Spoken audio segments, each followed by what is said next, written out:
Setelah ia buka, ternyata kain itu berisi bangkai tikus lengkap dengan 5 paku berkarat.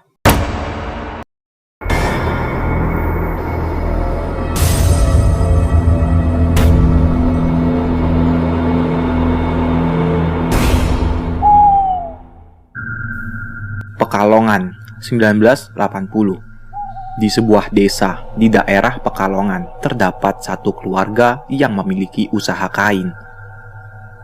Usahanya sangat maju dan lancar. Saking lancarnya usaha tersebut, anak-anaknya membuka usaha sendiri hingga ke beberapa tempat di luar Pekalongan. Tempat-tempat tersebut antara lain seperti Jakarta dan Surabaya. Pemilik usaha kain itu bernama Pak Suryo dan Ibu Marsinah. Pak Suryo sendiri memiliki 3 orang anak. Masing-masing anak Pak Suryo bernama Atmojo, Karyo, dan Romo. Atmojo melebarkan usaha ayahnya ke daerah Jakarta. Di sana, dia memiliki banyak sekali pelanggan setia dan tentunya usahanya maju dan lancar. Karyo menempati kota Surabaya. Di sana, ia juga melakukan hal yang sama seperti Atmojo. Karyo mendapatkan banyak pelanggan, sehingga usahanya sukses seperti yang diperkirakan.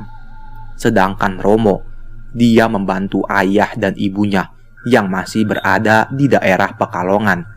Romo menuruti apa yang diminta oleh kedua orang tuanya karena ia tahu bahwa keduanya sudah lanjut usia.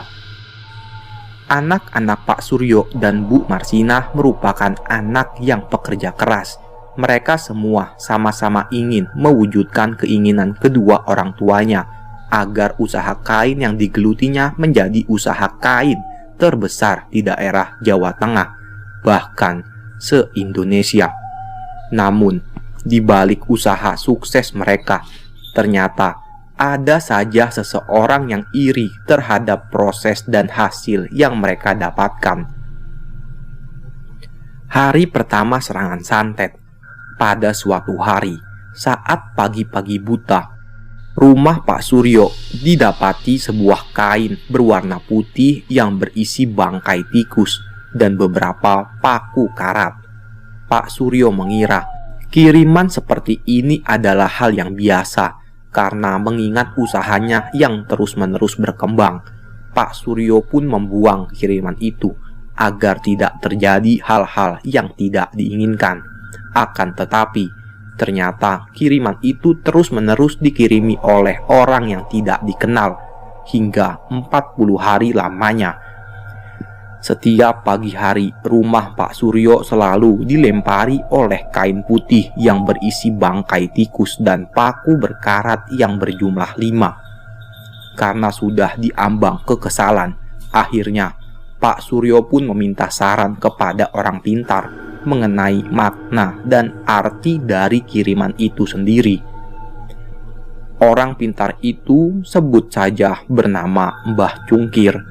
Setelah Pak Suryo menemui Mbah Cungkir, Pak Suryo pun menceritakan mengenai kiriman yang berisi bangkai tikus dan 5 paku karat itu. Usut demi usut, kiriman itu ternyata memiliki makna tersendiri.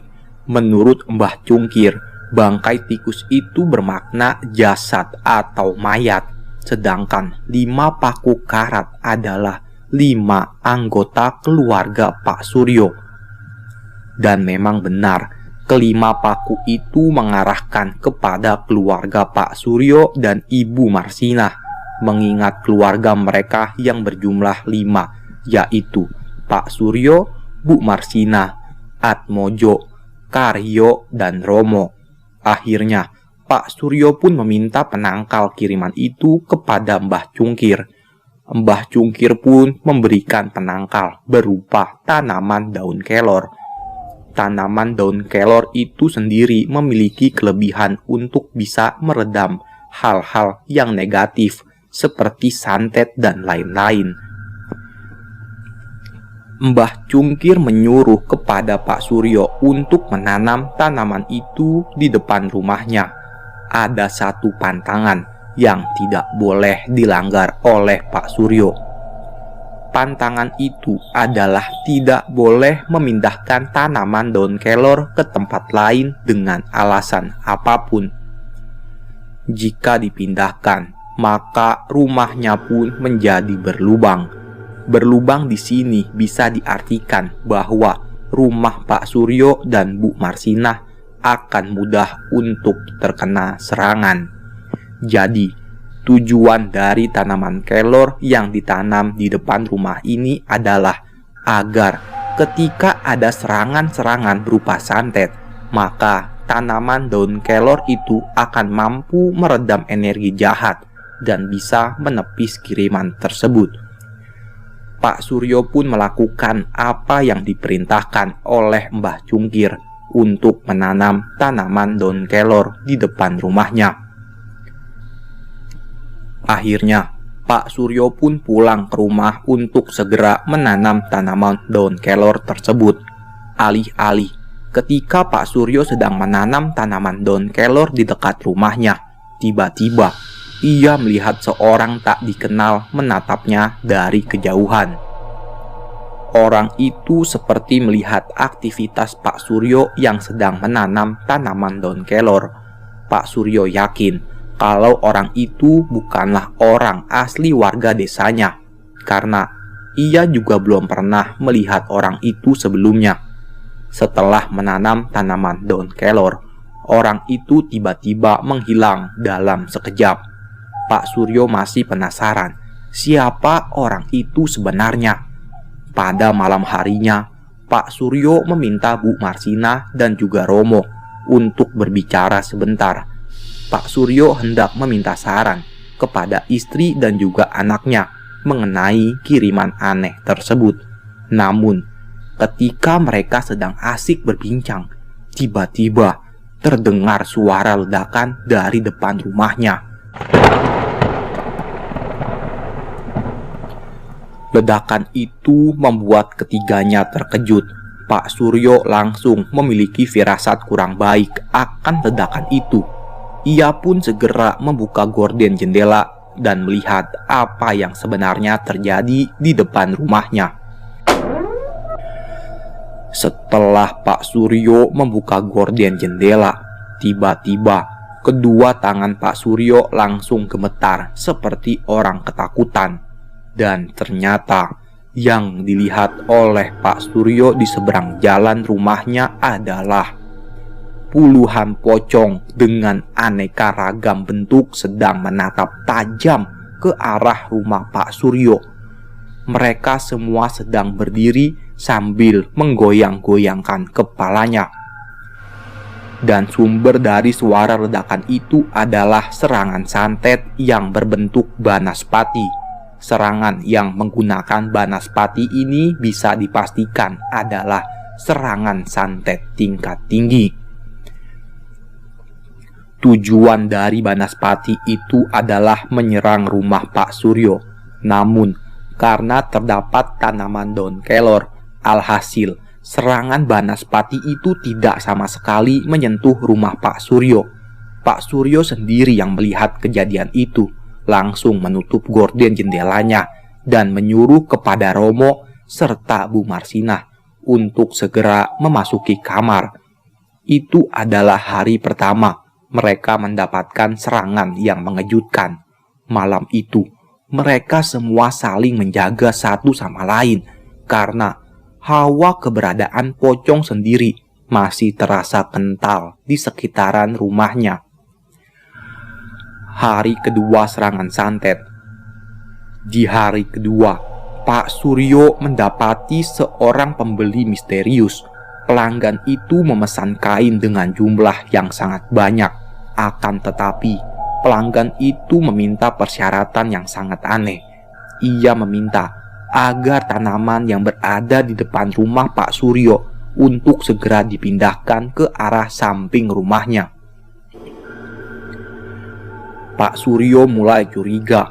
Ia curiga bahwa pelanggan itu adalah pelaku yang mengirim kain putih yang berisi bangkai tikus lengkap dengan 5 paku karatnya. Alhasil, Pak Suryo pun menolak tawaran itu. Karena Pak Suryo menolak tawaran itu, pembeli itu pun akhirnya membatalkan pesanan kainnya dengan jumlah yang sangat banyak. Namun, pembeli itu sepertinya pantang menyerah. Ia akan membeli kain itu jika tanaman daun kelor di depan rumah Pak Suryo pindahkan ke arah samping rumah. Namun tetap saja, Pak Suryo tetap menolak tawaran itu. Ia tidak mau mengikuti apa yang diinginkan oleh orang asing tersebut. Orang itu pun meninggalkan Pak Suryo. Namun sebelum dia pamit pergi, ada satu kalimat yang ia katakan kepada Pak Suryo. "Malam ini bakal ada yang diikat. Ingat ucapanku." Pak Suryo yang mendengar kalimat itu langsung merinding seketika. Ia baru menyadari bahwa pembeli itu adalah orang yang mengawasinya ketika hendak menanam tanaman daun kelor kemarin hari. Pak Suryo langsung masuk ke dalam kamar untuk memberitahu anak dan juga istrinya mengenai orang misterius itu. Namun, ketika Pak Suryo telah keluar kembali bersama anak dan juga istrinya, orang misterius itu hilang seketika. Pak Suryo dilanda pikiran yang kacau. Ia pun menceritakan hal ini kepada istri dan anaknya. Awalnya si Romo ini merasa kurang yakin dengan pembeli misterius yang membeli kain dengan jumlah yang banyak. Itu adalah benar-benar manusia. Pasalnya, ia belum mendapati seorang pembeli dengan membeli kain yang jumlahnya sangat banyak. Terlebih lagi dengan persyaratan yang aneh dengan harus merubah posisi tanaman daun kelor ke arah samping rumah. Romo pun diminta oleh kedua orang tuanya untuk dimintai saran. Ia pun meminta waktu kepada kedua orang tuanya untuk sholat istiqoroh terlebih dahulu. Kedua orang tuanya menyetujui langkah bijak Romo. Malam harinya, di saat Pak Suryo dan Bu Marsinah tertidur, Romo memilih untuk terjaga di dalam kamarnya. Ia masih memikirkan mengenai pembeli misterius yang sempat mengancam orang tuanya. Dia pun langsung teringat untuk melakukan sholat istiqoroh untuk menenangkan hati dan pikirannya. Romo pun pergi ke kamar mandi untuk berwudu terlebih dahulu. Namun, disinilah keanehan itu terjadi. Di saat Romo hendak memasuki kamar mandi, ia mencium bau aroma tak sedap seperti bangkai tikus yang entah dari mana asalnya. Pasalnya, selama ia berada di dalam rumah, ia belum menemukan bau bangkai tikus yang menyengat seperti berada persis di dalam kamar mandi. Ia pun menganggap itu adalah godaan dan gangguan jin yang hendak menggoyangkan hati dan pikirannya. Romo pun tetap bersikukuh untuk mengambil air wudhu dan menguatkan hatinya kembali. Namun, ketika dia baru saja berkumur-kumur, tiba-tiba sebuah kain putih terjatuh tepat di atas kepala Romo. Romo pun terkejut sambil memegangi kepalanya yang sudah terkena cairan aneh berbau anyir dan busuk. Ketika Romo memperlihatkan cairan itu, getih. Ia terkejut akan cairan darah yang mengenai kepalanya. Kain berwarna putih yang terjatuh di dekat kaki Romo secara perlahan berubah menjadi warna merah darah. Romo yang penasaran langsung membuka isi kain itu sambil menutupi hidungnya. Setelah ia buka, ternyata kain itu berisi bangkai tikus lengkap dengan 5 paku berkarat. Astagfirullah, ucap Romo. Dari luar kamar mandi, Romo mendengar suara seperti seseorang sedang melompat-lompat di lantai. Seketika, tangan Romo langsung merespon untuk membuka pintu kamar mandi.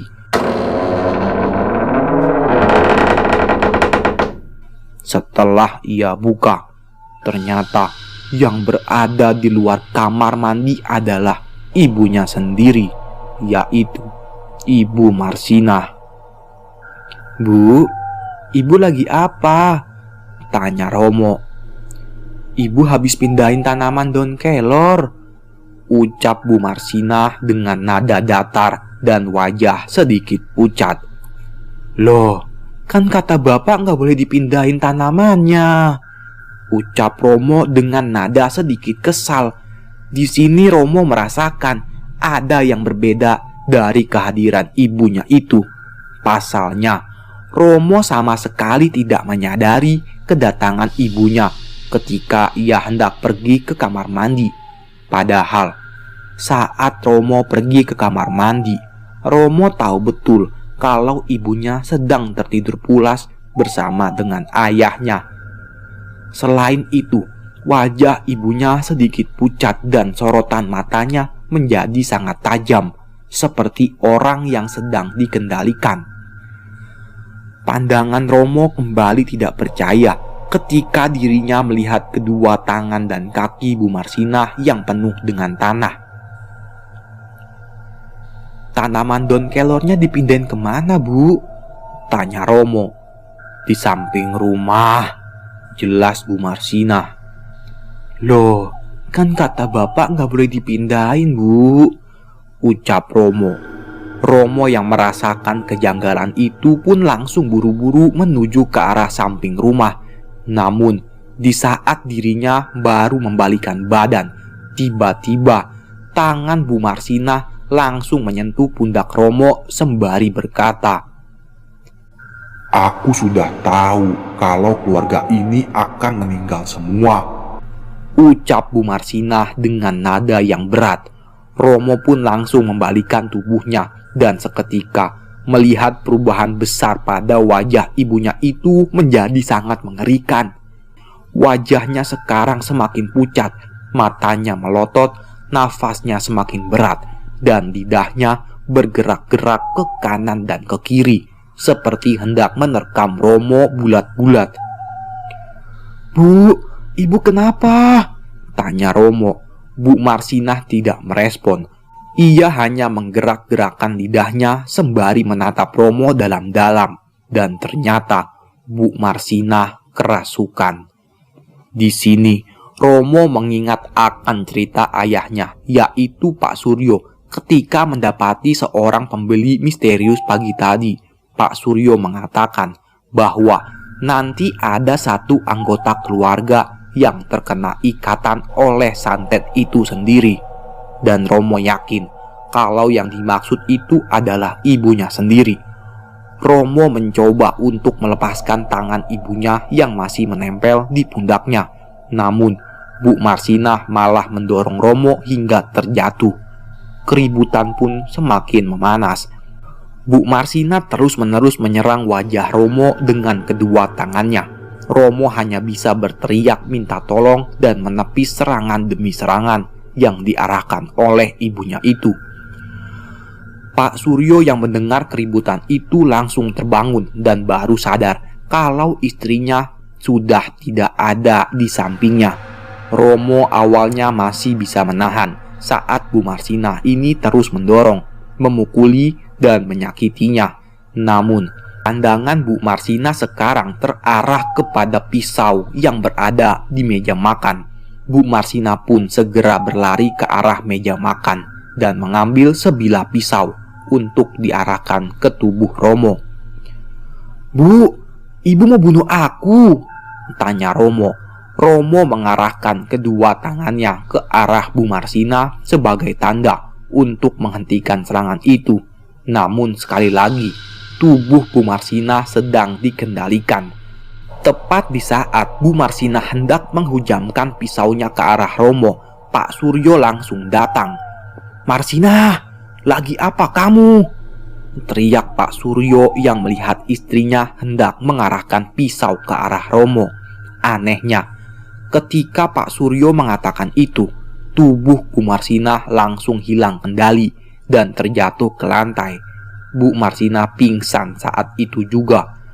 Kejadian malam itu membuat Pak Suryo semakin bingung dan penasaran mengenai siapakah yang melakukan hal ini kepada keluarganya. Hari ketiga serangan santet. Keesokan harinya, tubuh Bu Marsinah menjadi demam. Suhu tubuhnya sangat tinggi hingga membuat wajahnya semakin pucat.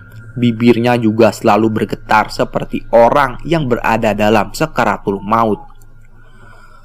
Pak Suryo pun tidak membuka tokonya karena istrinya memang harus ditemani. Romo sendiri merasa kasihan dengan kondisi ibunya yang entah mengapa berubah drastis menjadi seperti ini. Romo akhirnya menyarankan kepada bapaknya untuk menuju ke Mbah Cungkir untuk meminta saran terhadap apa yang sedang terjadi kepada ibunya itu. Alhasil, Pak Suryo pun pergi ke rumah Mbak Cungkir.